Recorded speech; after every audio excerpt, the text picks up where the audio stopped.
Boa tarde, boa noite, bom dia. Vamos para mais uma videoaula agora do parte 4, não é o capítulo 10, né? É o capítulo, na verdade, 12, né? O livro é esse aqui, tá? Só que esse capítulo não é muito bom, né? Então, a parte que tem alguma coisa de desenvolvimento de sistemas, né, engenharia de software, né, tem o ciclo de vida, os sistemas tradicionais, fala muito pouca coisa. Então, o Paulo Afonso, nos slides dele, ele colocou, porque ele é da área de engenharia de software, né, muito mais com muito mais detalhe, é introdutório, mas com mais dados, né, porque o livro é muito pobre nesse pedaço. Vamos lá. Então, o roteiro que a gente vai seguir nessa primeira parte, né, vai ser sobre a engenharia de software, né, várias definições, vários problemas, e no final vamos já falar das metodologias dos sistemas que são mais utilizados hoje, que são os métodos ágeis. Então esse vai ficar para a segunda parte, tá? Então vamos começar aqui. A gente vai ver produto de software, engenharia de software, né, e os modelos e processos de software. A gente vai ver alguns ali, o cascata e prototipação. Então vamos lá. Software, né, código-fonte mais documentação. Quando a gente pergunta o que é software, a gente logo fala que é programa. Sim, né? Quando a definição, digamos, ampla, tá, de fato, software é igual programa. Na engenharia de software é um pouquinho diferente, né? É um vocabulário específico da área. Então, para o vocabulário específico, para a área específica de engenharia de software, o software não é só o programa. É o código-fonte, é o próprio programa, né? Aquele que funciona, o código binário, e mais toda a documentação. E documentação é muita coisa, não é só um textinho falando o que é que o programa faz, né? Código-fonte são as instruções, né? Vão desempenhar várias funções aí num programa, né? Num sistema, né? Um sistema de informação é um conjunto de programas, né? De software. Então tem as instruções e a estrutura de dados, né? Possibilita então que manipule, né? E essa estrutura de dados depois vai ser armazenada em alguma coisa, então está relacionado também com o código, com o banco de dados. E a documentação, que eu falei, é muito amplo, né? Casos de uso, diagrama de análise de uso, de projeto, toda a documentação. Então, quando se faz um software e se usa as técnicas de engenharia de software, então você tem uma porrada de documentação e tudo isso faz parte do que a gente define como software. Tá? Beleza? Então vamos à frente aqui. Quais são as características de um software, né? Desenvolvido, projetado por engenharia, não manufaturado no sentido clássico. O termo engenharia é complicado, né? Porque dá a impressão que você vai construir uma casa, uma ponte, um carro, né? Um artefato concreto, né? De aço, de concreto, sei lá, né?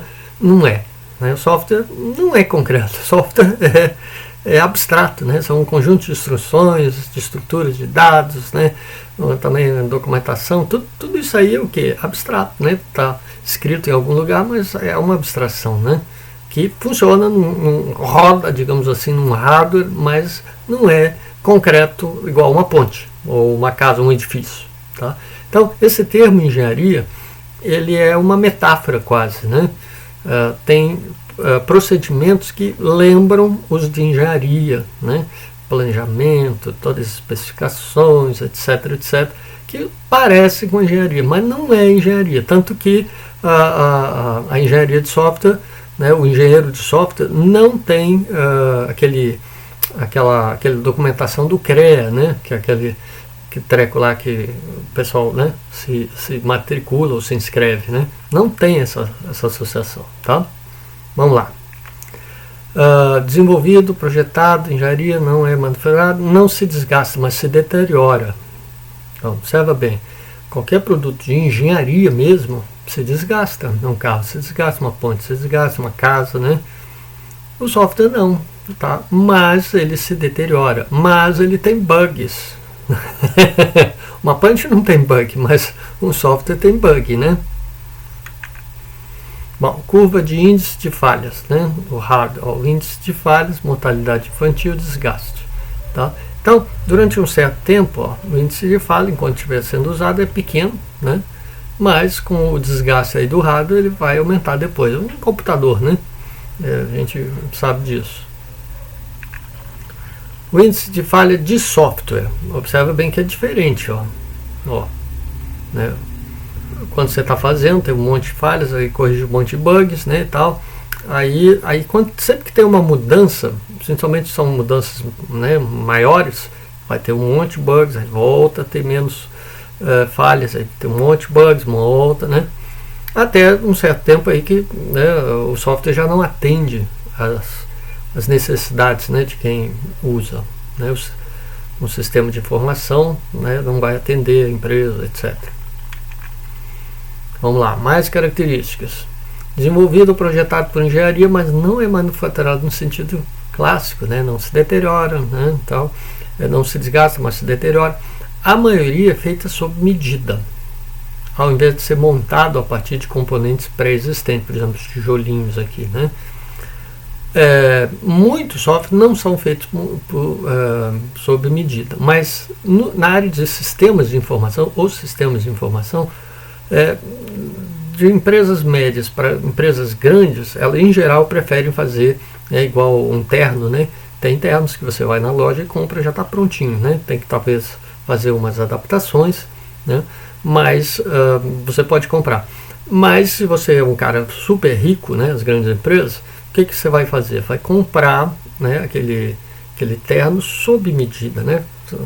Se o cara é gordo, vai ter uma pança maior, né, as características aí de cada cliente aí que é o terno, né, feito sob medida. Então, de médias para grandes empresas, principalmente as grandes, elas em geral vão fazer os seus sistemas de informação sob medida. E aí precisa das técnicas de engenharia de software, né? Bom, falando nisso, genéricos. Quais são os tipos de software? O que são genéricos? É que são para todo mundo, né? Não interessa. Então tem os vários pacotes, né? Pacote Office, né, da Microsoft, CorelDRAW, Apps, aí tem um monte, né? E sob encomenda, né? Um cliente particular. Então esse cliente aí quer fazer algo sob medida, né? Vamos lá. Exemplos: software de apoio a processos de negócios, né? Aquele que a gente já viu. A folha de pagamento, mas tem software genéricos de folha de pagamento que dá para adaptar. Mas observa bem, tem que adaptar, né? Essa que é a questão. Sob medida é sob medida, né? Mesma coisa nos outros casos aqui, controle de software, e-commerce, entre outros, né? É claro que às vezes é melhor terceirizar, né? Esses softwares de pagamento, por exemplo, a maioria das empresas terceiriza, ou seja, usa uma outra empresa que tem esse software de pagamento, né, de coisas ligadas a pagamento, que facilita, porque você não tem que fazer um software específico para a sua empresa para fazer pagamentos, né? Aí tem vários exemplos. Vamos lá. Produto software genérico sob encomenda versus vantagens e desvantagens. Especificação de software genéricos que o software faz, né, quais são as suas funções, são controladas pela organização que o desenvolve, tá? Sob encomenda, tá? Para software sob encomenda, a especificação é desenvolvida e controlada pela empresa que está adquirindo a software. E na outra é pela organização. A Microsoft faz o Office. O Office é controlado pela Microsoft. Então ele não é feito sob encomenda para quem quer usar lá o software dela, tá?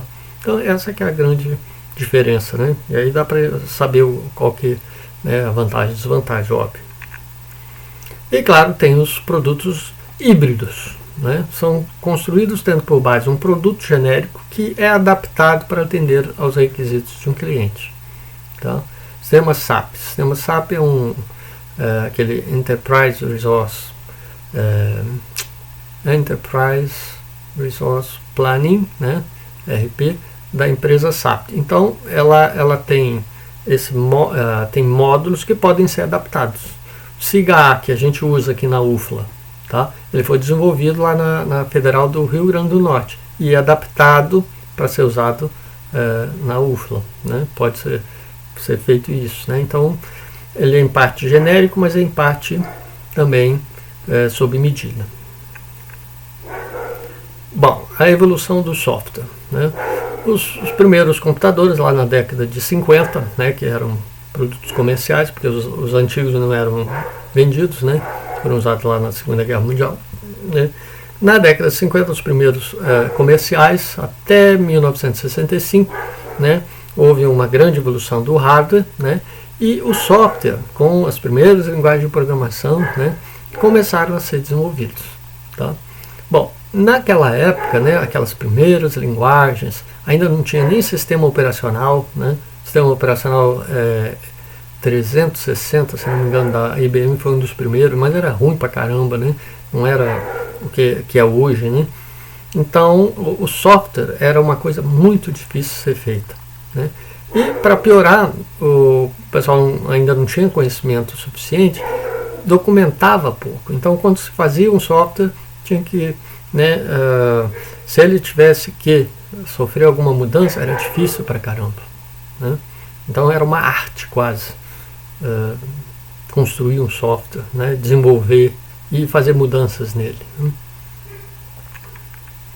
Bom, a partir de 65, então, com essa nova consciência de que era importante documentar, foi a partir daí que começou as primeiras técnicas, né, ainda comparado com hoje, muito mais rudimentares, né, eles começaram então a fazer sistemas de software, né, e é claro, ainda era difícil, né, com a primeira geração dos SGBDs, aqueles sistemas gerenciadores de banco de dados, uma parte pelo menos do software, né, essa que gerenciava banco de dados, pôde se separar dos programas que eram construídos na época. Isso, claro, facilitou bastante, né? Mas ainda tinha aqueles velhos problemas lá da documentação. Então, a manutenção para desenvolver um software depois que ele está pronto era dificílima, né? E aí, crise de software. Claro que teve crise de software, né, nos anos 70, depois teve outra crise de software nos anos 80, depois nos 90 e até agora no século 21 ainda se fala crise de software porque é difícil mesmo, né? Por isso que o pessoal está sempre desenvolvendo novas metodologias. A gente vai ver lá na segunda parte as metodologias ágeis que são melhores que as antigas. Bom, aí até os dias de hoje, a partir de 75 mais ou menos, sistemas distribuídos, as redes locais e globais, então as redes, né, porque até então não era em rede, né, o hardware começou a ficar mais barato, né, e o software é que começou a ficar mais complicado, né, era uma capacidade alta de armazenamento, de processamento, mas o software era cada vez mais complicado mais difícil de fazer esses softwares e de manter eles e de fazer mudanças neles, né? Por quê? Bom, conjunto de problemas no desenvolvimento do software. Quais são? Primeiro, as estimativas de prazos de custo eram frequentemente imprecisas. Até hoje são imprecisas, né? Não tem milagre, né? Fazer software é difícil até hoje. A produtividade das pessoas da área de software não acompanha a demanda por seu serviço, né? Uma demanda aumenta, né, as necessidades das empresas, de todas as organizações da sociedade, mas a produtividade, quanto elas produzem, né, para atender todas essas necessidades, ainda, né, não é baixa, digamos assim. Qualidade de software, muitas vezes por esses problemas de estimativa de prazo, de equipe, da metodologia, a gente vai ver as metodologias mais adiante, são difíceis, né? Então a qualidade nem sempre atende às necessidades, né? Faz um sistema durante 2 anos e depois de 2 anos não atende bem o que a empresa precisava. Então isso é muito comum. Uma das causas dos problemas associados à crise do software diz respeito às características do software, né? O software é um sistema lógico, não é físico, a gente já falou, é abstrato, né? Bom, aí o que isso provoca? Torna difícil medir a qualidade, Porque observa bem, se é um produto de engenharia mesmo, uma ponte, um edifício, um carro, você pode medir ele. Tem comprimento, largura, espessura, dureza, um monte de dados físicos que é fácil de medir eles, e aí através disso você mede a qualidade, né? Aí você mede, por exemplo, o progresso no seu desenvolvimento, tamanho, né, etc. No software não é bem assim, né? Bom, outras causas, né? Os gerentes, né, quando ele não conhece o desenvolvimento de software, ele só sabe da ordem, não sabe quais são os problemas, né, do desenvolvimento. Então isso é péssimo, né? O gerente não serve para nada nesse caso. Profissionais da área de software com pouco treinamento formal em novas técnicas de desenvolvimento, então eles sabem aquelas técnicas antigas, não sabem as novas, por exemplo, isso é um problema. E resistência à mudança, claro, né? Dos profissionais, dos gerentes, né? E das próprias empresas também, né? Bom, uma terceira causa para os problemas associados à crise de software são os mitos do software. Tem vários aqui, vamos ver alguns aqui. Mitos administrativos, vamos lá. Um desenho bonitinho. Já temos um manual repleto de padrões e procedimentos para a construção de software. Observa bem, quando a gente fala em manual, o que a gente lembra? Engenharia, né? A engenharia tem manuais. E se você seguir aqueles manuais, a obra, mais ou menos, ela vai, né, se tiver um bom manual, ser implementada de uma maneira boa, né? Então isso ofereceria ao pessoal tudo que eles precisam saber, né? Os engenheiros, né, as pessoas todas que trabalham, os profissionais. O manual é usado, os profissionais sabem que ele existe, ele reflete a prática moderna de software, ele é completo. Esse é o problema. Um manual para software nunca é completo. Não dá para saber todos os casos possíveis. Cada software é um software diferente. Tem as suas peculiaridades. Né? Então, não dá para ter a receita de bolo completa para fazer um software. Ao contrário de uma ponte, que, claro que ponte tem as suas particularidades, mas é uma coisa concreta, né? É mais fácil fazer uma ponte do que um software. Meu pessoal tem ferramentas de desenvolvimento de software de última geração. Afinal, lhe compramos os mais novos computadores do mercado. Só que não é só ter computador bom para fazer software. Longe disso. Não tem nada uma coisa a ver com a outra. Se nós estamos atrasados nos prazos, podemos adicionar mais programadores e tirar o atraso.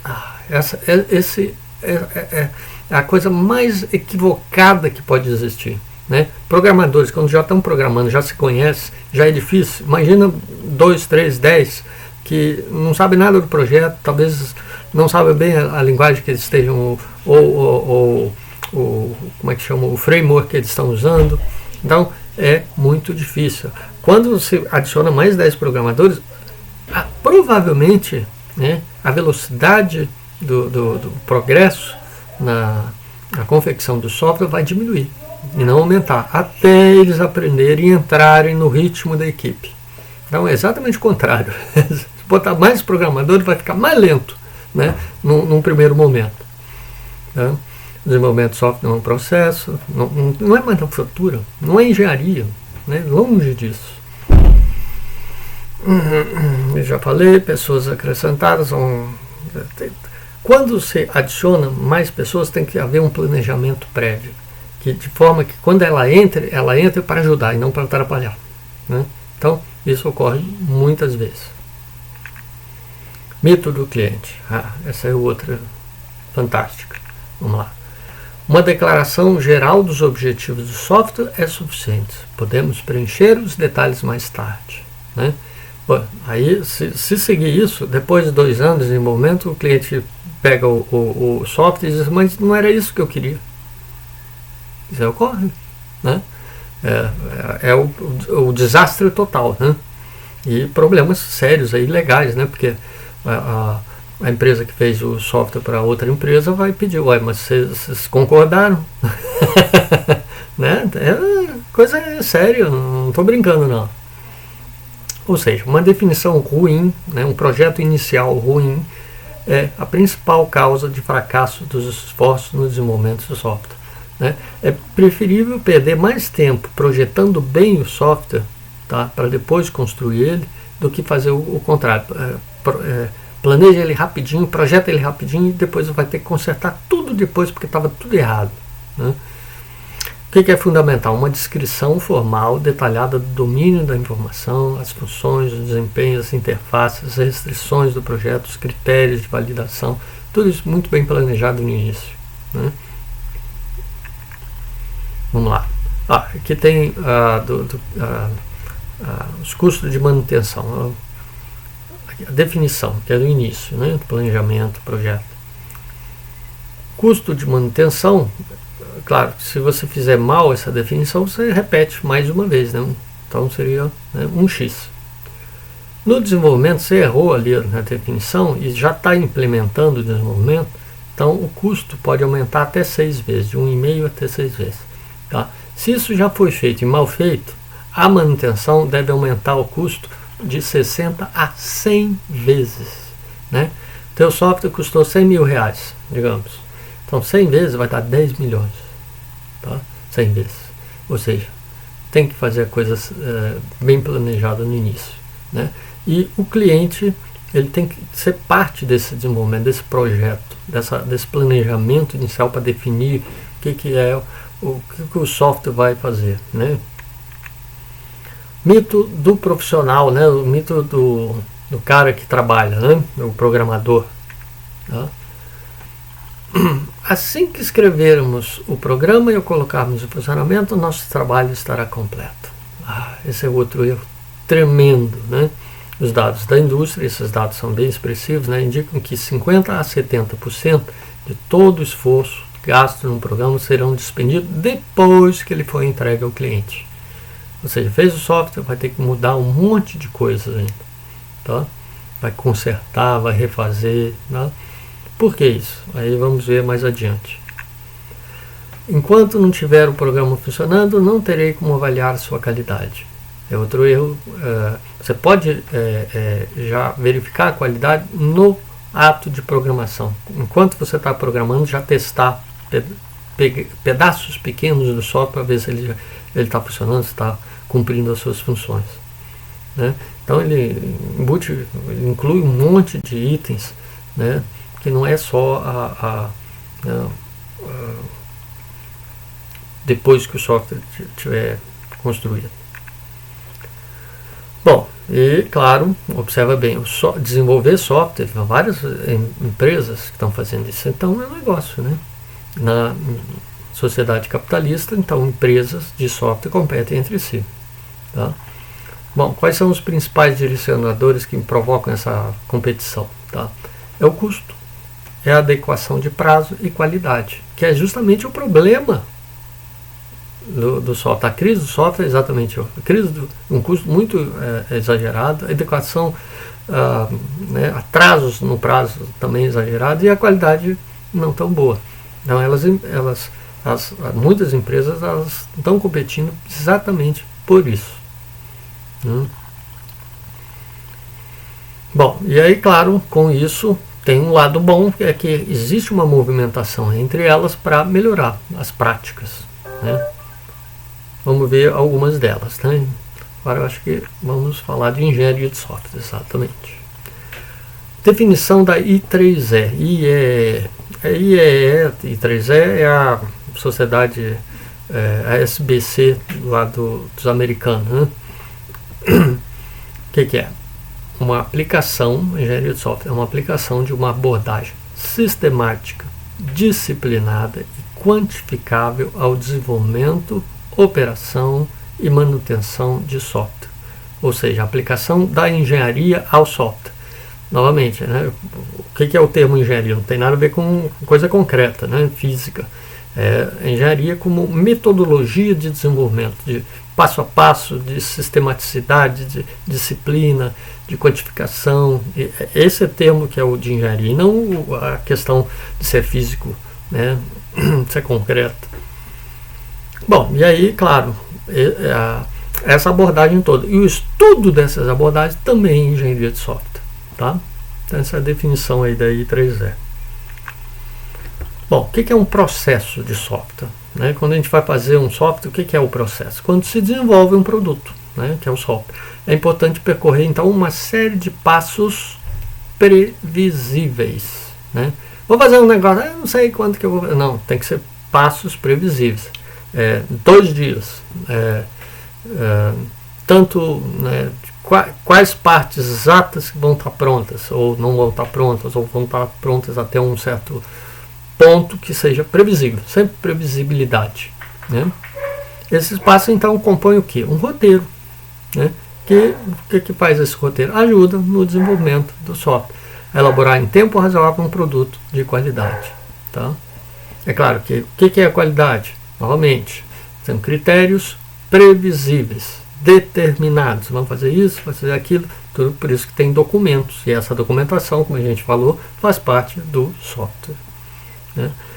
A esse roteiro, então, damos o nome de processo de software. A gente poderia falar assim, roteiro de software. Né? Não, é o roteiro de software, é o processo de software. Tá? Bom, para isso faz uso de quê? De métodos, técnicas e ferramentas de apoio. Né? E hoje em dia muitas ferramentas são informatizadas, são outros programas que ajudam a fazer software. Métodos, técnicas e ferramentas, incorporado a um roteiro de desenvolvimento. Essas técnicas, esses métodos, essas ferramentas, dentro de um roteiro específico de desenvolvimento, forma um modelo de processo de engenharia de software, ou paradigma de engenharia de software, né? que é um ciclo de vida daquele roteiro. Né? Primeiro isso, depois isso, depois isso, depois isso, depois isso. Quantos modelos de processo de engenharia de software tem? Um montão. Tá? A gente vai ver aqui os clássicos ou tradicionais e alguns mais que vieram depois, né, que foram desenvolvimentos posteriores desses modelos, e os mais recentes, a gente vai ver um deles, que é o método ágil Scrum, né, na segunda parte. Tá, vamos ver.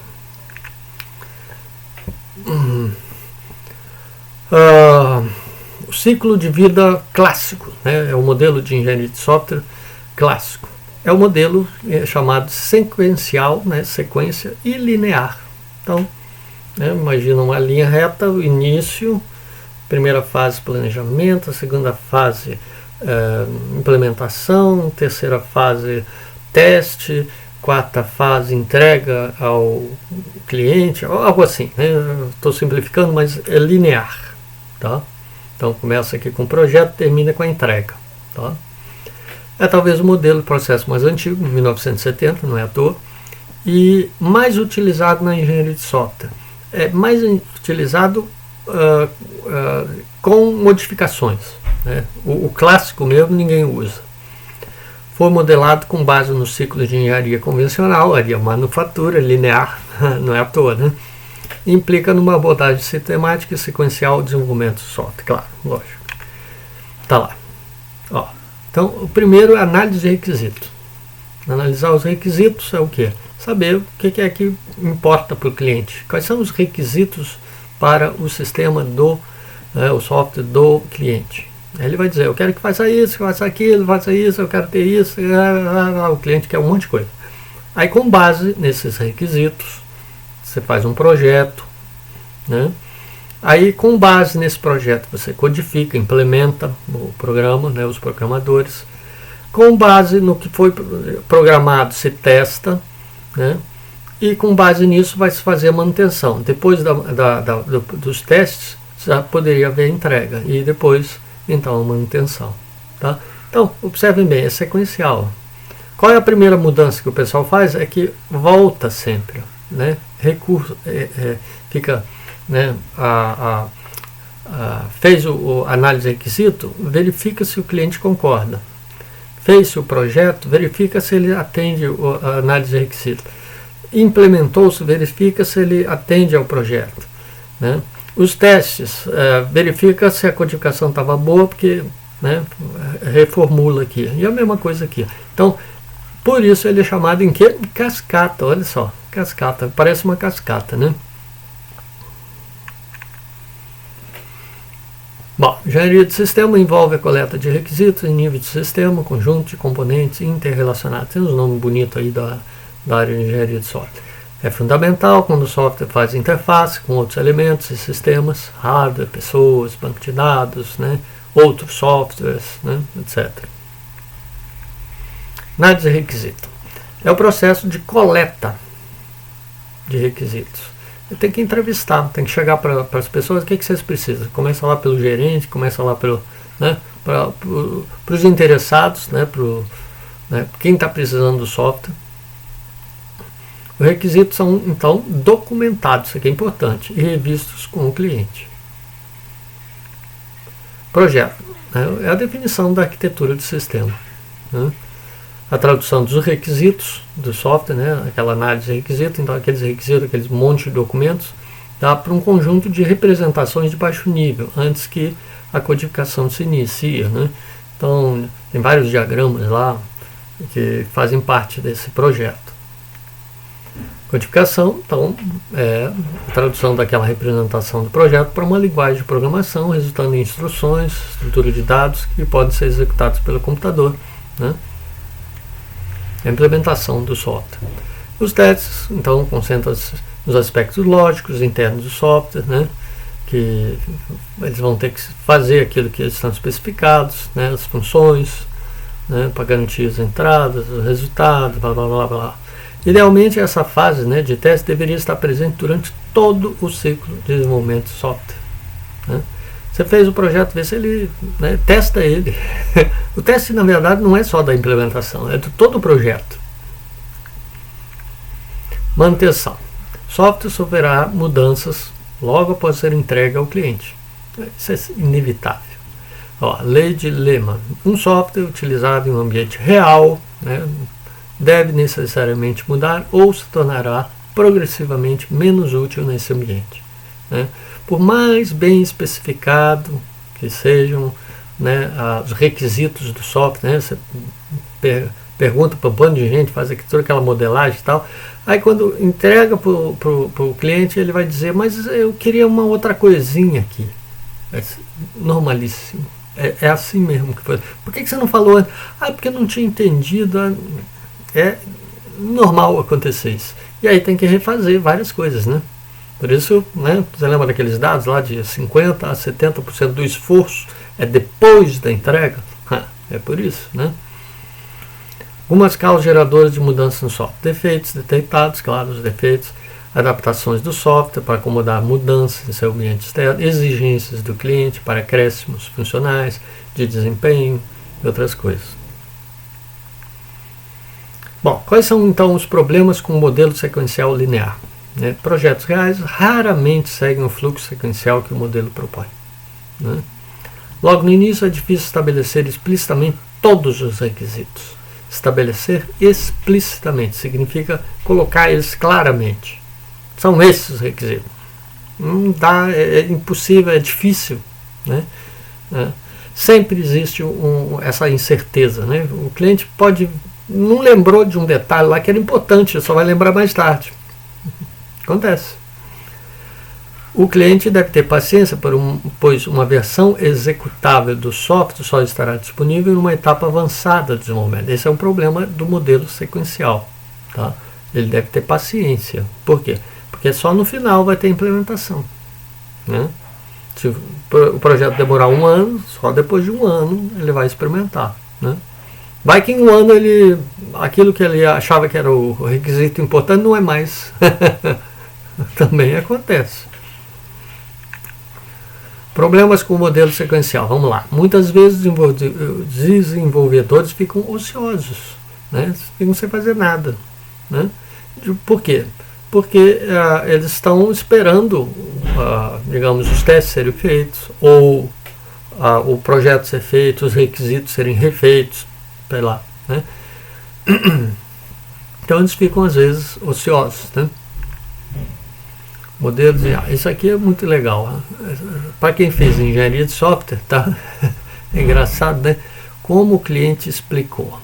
Ele queria balanço aqui. Como o líder do projeto entendeu o que o cliente falou. Ó, tá? Como o analista planejou. Né?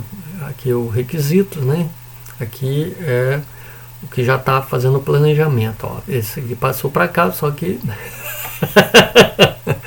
Como o programador codificou. Aqui, ó. Como o consultor de negócio descreveu. Ó. Muito legal isso. Tá. Como o cliente explicou, blá blá blá. Aqui, ó. Como o projeto foi documentado. O que a assistência técnica instalou? Assistência técnica. Como o cliente foi cobrado? Como é suportado? O que o cliente realmente queria, necessitava. Ele só precisava disso, ó. Não precisava nada disso aqui, ó. Tá? Então, engenharia de software é foda, viu? Vamos lá. Modelo de cascata, né? Tem muitas fragilidades, mesmo assim é significativamente melhor do que uma abordagem ad hoc, ou seja, sem nenhuma metodologia. É melhor do que, né? Se não fizer nenhuma metodologia, é muito pior ainda. Talvez seja um bom modelo para trabalhos práticos, disciplinas que envolvam desenvolvimento de software. Tá? Softwares reais, aí melhor outros modelos. Né? Vamos lá. Prototipação. Ó, processo que requer do engenheiro de software a criação de um modelo protótipo do software que será construído. Tá? Ó, o protótipo. Idealmente, o protótipo serve como um mecanismo para identificar e validar os requisitos de software. Observa bem, não precisa esperar o software ficar pronto para depois testar ele, ver se o cliente quer. Né? Você faz um protótipo que é simples, tem aqueles requisitos chaves que o cliente quer e implementa ele e coloca para o cliente ver. Era assim que você queria? Ó, prototipação é uma técnica muito interessante. É um modelo de processo apropriado para quando o cliente definiu apenas um conjunto de objetivos gerais para o software. Tá? E aí, é claro, se é muito pouco definição, é bom testar com ele se era aquilo mesmo. Né? Os protótipos gerados podem ser de baixa ou alta fidelidade. Os de baixa fidelidade, ó, papel. Aqui, o software é um aplicativo. Né? Então, aqui mostra no papel, no desenho mesmo, o que ele vai ter, o que não vai ter, ó, o mapa, aqui vai estar a janelinha, aqui vai ter isso, aquilo. Né? Isso aí já ajuda muito no próprio projeto. E de alta fidelidade, aí com bastante mais detalhes. Né? Bom, no modelo de processo prototipação, ó, observa que o início e o fim eles sempre vão dar uma volta. Ó, né? Obtenção de requisitos é mais rápido, projeto rápido, construção do protótipo, avaliação do protótipo, refinamento, construção do produto. E, na verdade, isso aqui pode ter vários ciclos. Ó. Você pode criar o segundo protótipo, o terceiro projeto, até chegar a um protótipo que agrade e aí se construa o produto final. Né? A partir dele. Observa bem a vantagem. Um protótipo, você já tem uma ideia melhor do que vai ser o produto final, antes dele ficar pronto. Né? Bom, qual que é todas as soluções têm as vantagens e desvantagens, mas quais são os problemas então do modelo de prototipação? O cliente não aceita bem a ideia de que a versão final do software ainda vai ser construída e força a utilização do protótipo no produto final. Porque o protótipo parece que está pronto, mas é o protótipo, não é o software. Então, às vezes, essa é confusão. Né? O desenvolvedor, frequentemente, faz uma implementação descomprometida, né, que o programador sabe muito bem qual é o nome, né, gambiarra, com o objetivo de produzir rapidamente o protótipo e acaba introduzindo no produto final, né, serve apenas de protótipo a alta velocidade, esses problemas. Né? As gambiarras ficam no produto final. Esse é outro problema. Tá?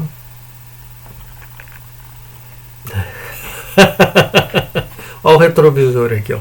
Espelhinho retrovisor. Ó. Isso aqui se chama gambiarra.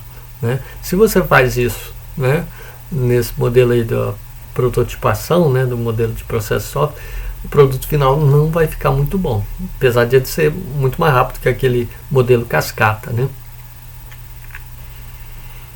Outras gambiarras, né? O Paulo gostou de algumas figuras aqui, né? Nossa, essa gambiarra é foda, né? Bom, prototipação, ainda que possa ocorrer problemas, o prototipação é um ciclo de vida eficiente, né? Ele é melhor do que o cascata, com certeza, né? Qual que é a chave dele? É definir as regras do jogo logo no começo, né? Cliente e desenvolvedor devem concordar que o protótipo seja construído para servir como um mecanismo de definição e validação de requisitos. Lembra lá, o início era difícil, tá? Ele serve como essa ferramenta aí, né? Idealmente deve-se utilizar esse modelo de processo em conjunto com o outro. Vamos ver quais outros, né? Na próxima aula, então, veremos os conceitos de métodos ágeis para o desenvolvimento de software. Então, os desenvolvimentos ágeis, tá, eles costumam usar a prototipação, né? Outros métodos que o Paulo aqui não falou, né, que também foram desenvolvidos a partir da prototipação, né, e do cascata, que a gente não vai falar aqui, tá? São métodos antigos, né? A gente vai falar então nos métodos ágeis, e especialmente um deles, né, que é o método Scrum, né, que é um dos mais utilizados atualmente, tá? E é isso então, tá bom? Já faço a segunda videoaula, a segunda parte aí dessa engenharia de software.